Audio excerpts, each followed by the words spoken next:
आज हम pile foundation के बारे में जानकारी करेंगे। पाइल फाउंडेशन किस लिए करते हैं? क्योंकि रिवर में स्कावर डेप्थ बहुत काफ़ी होता है और रिवर में स्कावर बहुत काफ़ी होता है, तो जो रिवर का मिट्टी होता है, ऊपर का मिट्टी, वो वाटर करंट से, वाटर फ्लो से वो स्कावर होने लगता है। इसलिए हम पाइल फाउंडेशन करते हैं। अगर उसके जगह पर हम ओपन फाउंडेशन कर लें तो पूरे फाउंडेशन स्कावर हो जाएगा और वो स्ट्रक्चर फेल हो जाएगा। पाइल हम का डेप्थ बहुत काफ़ी होता है और इंड बेयरिंग स्किन फ्रिक्शन होता है, तो उससे ये डायनेमिक लोड और लेटरल लोड को आसानी से सहन कर लेता है। इसलिए हम रिवर में जब ब्रिज बनाते हैं तब पाइल फाउंडेशन करते हैं। पाइल फाउंडेशन करने के लिए मोर्थ 1102 के अनुसार सबसे पहले सॉइल इन्वेस्टिगेशन करते हैं। जियोटेक्निकल रिपोर्ट के लिए हम सेक्शन 2400 को रेफर करते हैं। उसकी क्राइटेरिया है कि पहला क्राइटेरिया है कि 1.5 times estimated length of pile in soil और 15 मीटर फाउंडिंग लेवल, जो पाइल का लेंथ का टिप है उससे 15 मीटर बिलो तक हम बोरिंग को करते हैं, ताकि हमको पता चले कि मान लीजिए कि हमारा पाइल 20 मीटर का है तो 1.5 टाइम मीन्स 30 मीटर हो गया। तो हम 20 मीटर का पाइल करेंगे तो उसके नीचे के स्टाटा को हमें पता चल जाए कि स्टाटा कैसा है। अगर हम 20 मीटर पर कर दें और नीचे के स्टाटा वेरी सॉफ्ट हो तो क्या होगा, पाइल नीचे बैठ जाएगा, तो वो स्ट्रक्चर फेल हो जाएगा। इसलिए 1.5 टाइम्स करते हैं या 15 मीटर फाउंडिंग लेवल के नीचे करते हैं। दूसरा क्राइटेरिया ये है कि 15 time diameter of pile in ordinary rock, या 15 metre, minimum 15 metre search of ordinary rock. जब ऑर्डिनरी रॉक रहेगा तो उस पाइल का जो डायमीटर, जो एस्टिमेटेड डायमीटर है, उसको 15 टाइम ज़्यादा करेंगे। अगर हार्ड रॉक है तो 4 टाइम्स ऑफ पाइल डायमीटर या 3 metre of hard rock search of rock, दोनों में से कोई करेंगे। उसके बाद जो जियोटेक्निकल रिपोर्ट को हम चेक करेंगे, उसके अनुसार हम पाइल का लेंथ कितना मीटर का डेप्थ रहेगा, पाइल का डायमीटर तय करेंगे। उसके बाद टेस्ट पाइल कैरिंग कैपेसिटी को चेक करेंगे। टेस्ट पाइल करेंगे तो उसमें ग्रेट M35, उसमें ग्रेट M35 रहेगा। सीमेंट 400 kg पर MQ से कम नहीं होना चाहिए और वाटर सीमेंट रेशियो 0.04 होना चाहिए, स्लम्प 150 से 200। तो जो पाइल इनिशियल लोड टेस्ट, जो टेस्ट पाइल करेंगे, तो उसके लिए जो डिजाइन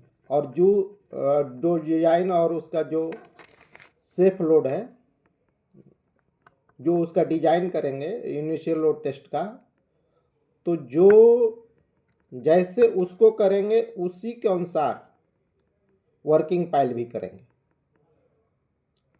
तो उसमें इनिशियल पाइल जब हम करेंगे तो उसको 28 दिन बाद उसका टेस्ट करेंगे।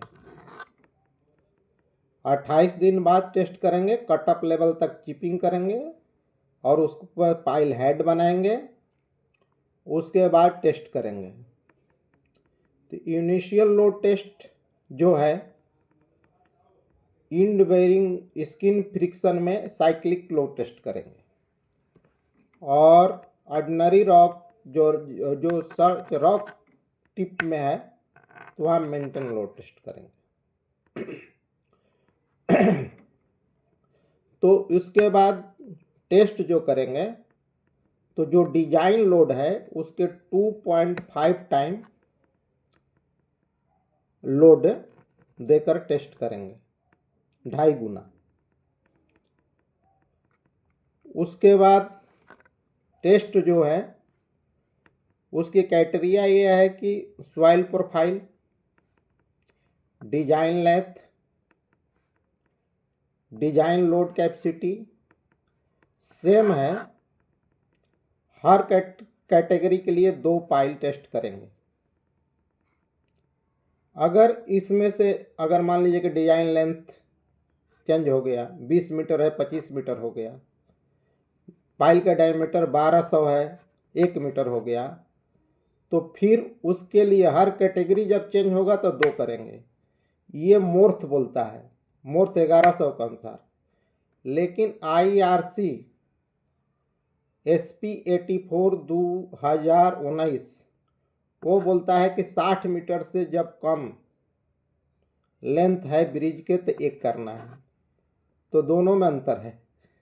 अब किसका बात माने किसका बात ना माने, तो उसको इंजीनियर डिसाइड करेगा कि क्या करना है। उसके बाद जब टेस्ट 2 टेस्ट करेंगे और वो स्टैटिक फार्मूला से अगर 25% सेफ लोड से अधिक आ गया डिजाइन लोड से तो 1 पाइल और टेस्ट करेंगे, तो 3 नंबर हो गया मोर्थ के अनुसार। तो इसमें जिसमें जो मिनिमम होगा उसको हम डिजाइन में लेंगे। उसका लेटरल लोड टेस्ट भी करेंगे। लेटरल लोड टेस्ट इसलिए करते हैं कि हवा के झोंका, भूकंप और वाटर करंट से बचाने के लिए। तो वो कितना पर सुरक्षित है उसको भी देखेंगे जियो टेक्निकल रिपोर्ट के अनुसार। अब पाइल टेस्ट कर लिए, उसके बाद रूटीन टेस्ट वर्किंग। आप उसके बाद डिजाइन करेंगे, तो डिजाइन में वही चीज लेंगे कि कितना सेफ लोड आया, कितना ग्रुप, पाइल का ग्रुप कितना रहेगा लोड के अनुसार। तो मान लीजिए कि कहीं 4 का होता है कहीं 6 का होता है, तो वो जो सेफ लोड आता है उसके अनुसार हम डिजाइन करते हैं। फिर उसके बाद वर्किंग पाइल शुरू करते हैं। तो वर्किंग पाइल को भी टेस्ट करते हैं, उसको रिकन्फर्म लोड को करते हैं। तो उसमें जो डिजाइन लोड है उसका 1.5 टाइम लोड देते हैं।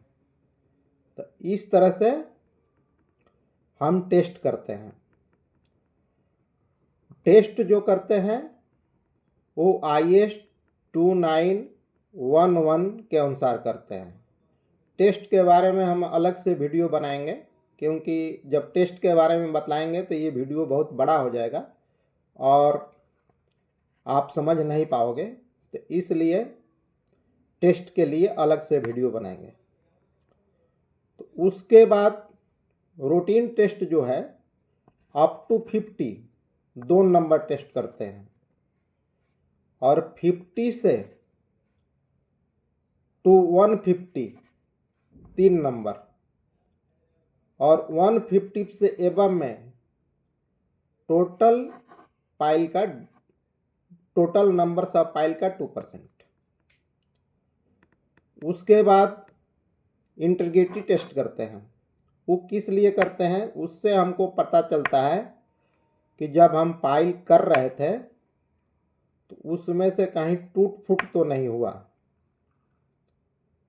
जैसे पाइल का डेप्थ 20 मीटर है तो 20 मीटर है कि नहीं, कहीं बल्जिंग तो नहीं हुआ, उससे हमको ये प्राप्त हो जाता है कि पाइल ठीक है, सही है, कहीं बल्जिंग हुआ है, कहीं कट हुआ है, कहीं डेप्थ कम तो नहीं है, तो उससे होता है।